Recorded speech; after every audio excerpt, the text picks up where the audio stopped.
Alright, so in this tutorial we're going to talk a little bit about the hand, drawing a basic hand, and more importantly the anatomical landmarks of the hand. So if I'm going to draw a hand basically like this, and it can also apply if the hand is open as well. My hand shape is kind of round at the top,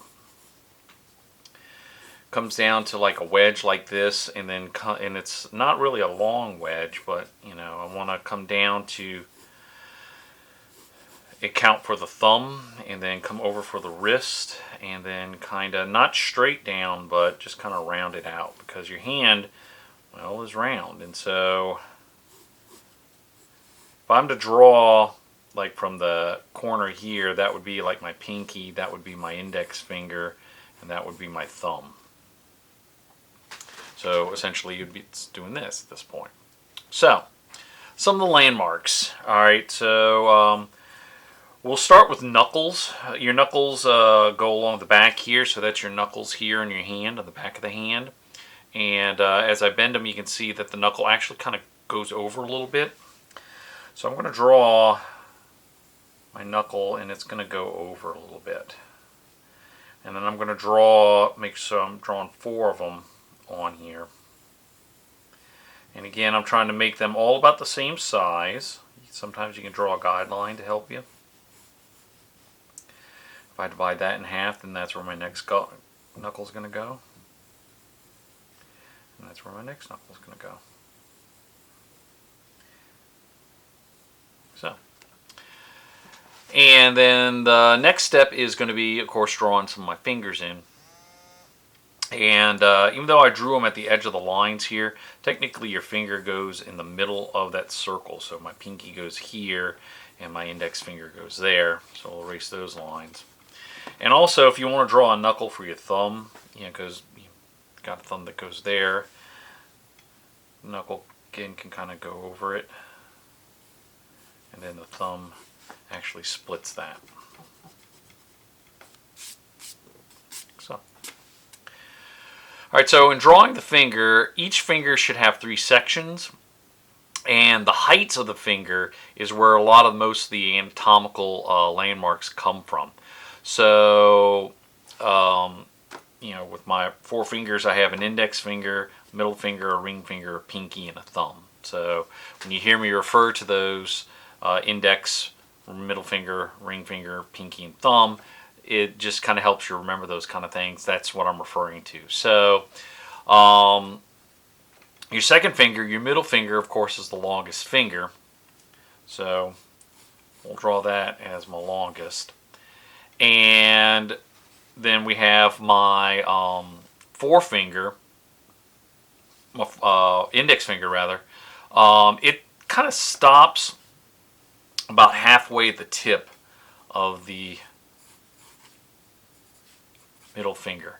And then my ring finger stops about a quarter of the way, so not even half of the tip of the finger, but about a quarter of the way. And then the pinky will stop at pretty much the base of the knuckle of your ring finger. Now this is going to make a little, I'm drawing these lines to kind of give me approximations, but to draw your fingers out, you're going to want to keep them about as wide as your knuckles.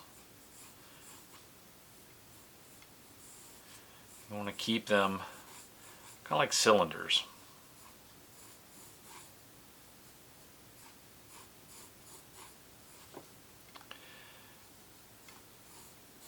Again, I'm kind of keeping them the width of my knuckles.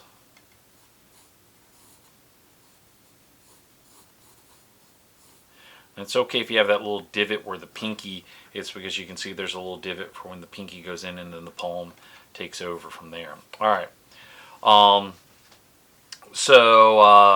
Again, the fingers themselves, we can divide them into 3 parts. So, and the thumb basically is in 2 parts. Again, everything kind of looks like little sausages. Curve that out a little bit more. And so now at this point we can start, putting some of the sections in and kind of defining it out a little further.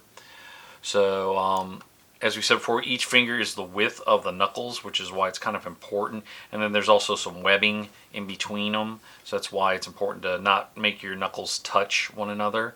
It helps you when you're drawing them to understand that that webbing is going to be in there as well.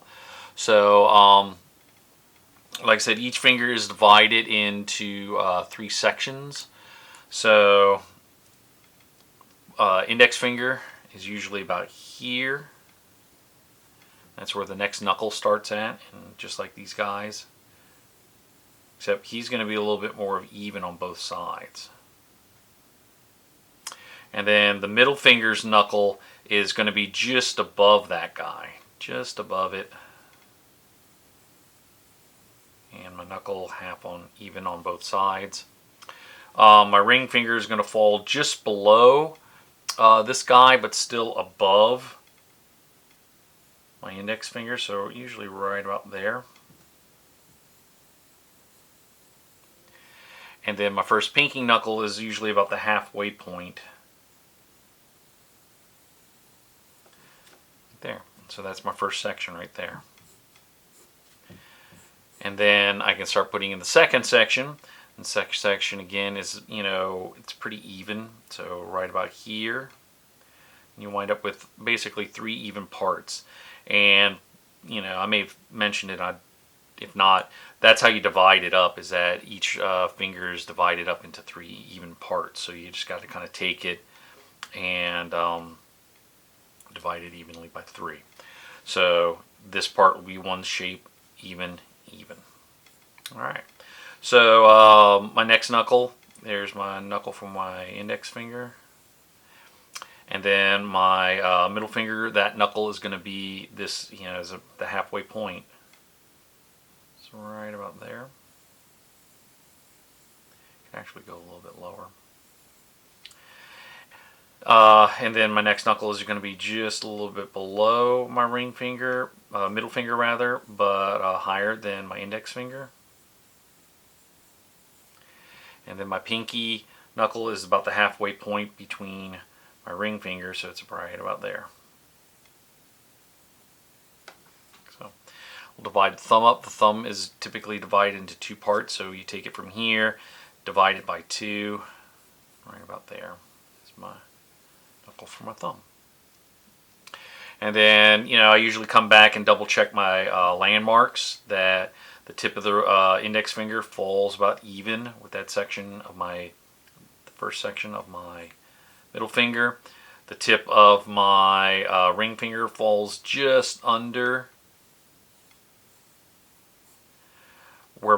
just under about a quarter of the way of the middle finger, and then the pinky lands just above. So I've got my pinky a little short here, but should land just above my knuckle for my ring finger.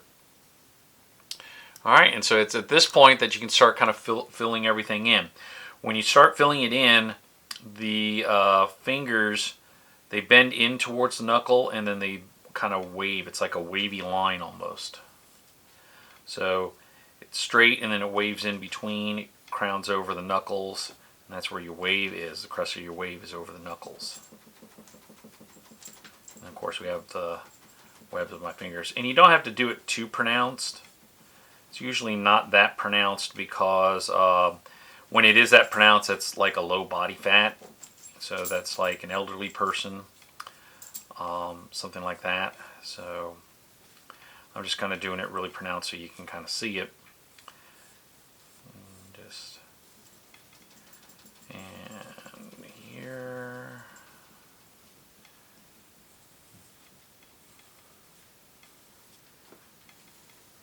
So. And then the palm is again kind of like curves out a little bit into the thumb. And when you're looking at the hand like this, the thumb, you're actually seeing it kind of like a wedge. So it's a little more three-dimensional than that. So we're going to come out, curve in, and then round over like we did with our other knuckles. And then round out over my knuckle for my thumb. And come into my palm a little bit. Back of my hand. And so now if I start erasing some of my guidelines, start seeing the shapes take a little more form. So like I was saying with the thumb, it's more like a wedge. It actually kind of goes like that. And when you're drawing these kind of wrinkles on the thumbs, just like wrinkles in general, you don't want to make them too busy or too random. So you can usually just indicate them by lines.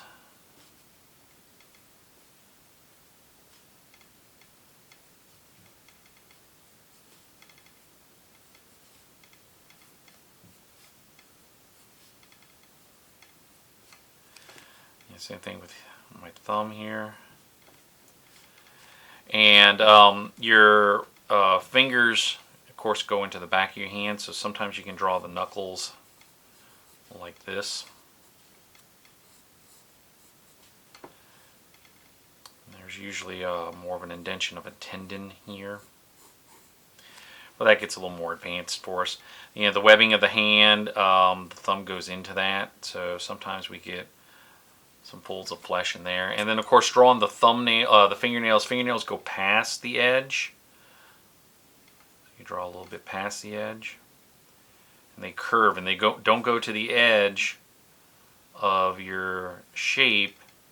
You're going to go,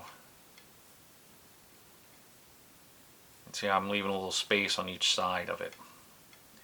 I go past the edge a little bit and I round it off so that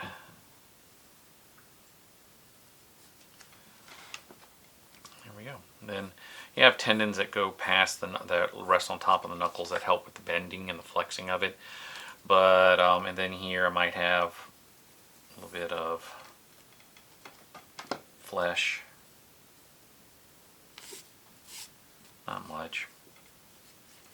And I can erase over here a little bit.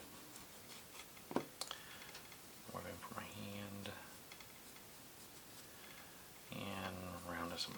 Knuckle, and then you can start erasing out your guidelines and stuff like that. But then that's pretty much, you know. And another trick with looking at it is that the hand is always going to be wider than the wrist, and the wrist actually has a joint into it. So you want to make sure that your hand, the width of your hand, is always wider than your wrist, and that you account for that joint that goes in there, the wrist bone. But that's essentially how we draw a hand and the landmarks of the hand. And once you understand basically how the hand lines up and how the hand breaks up into pieces, parts, and how they're just basically shapes, cylinders and spheres for joints and stuff like that, then yeah, after that, drawing hands just becomes practice in order to get easier at it.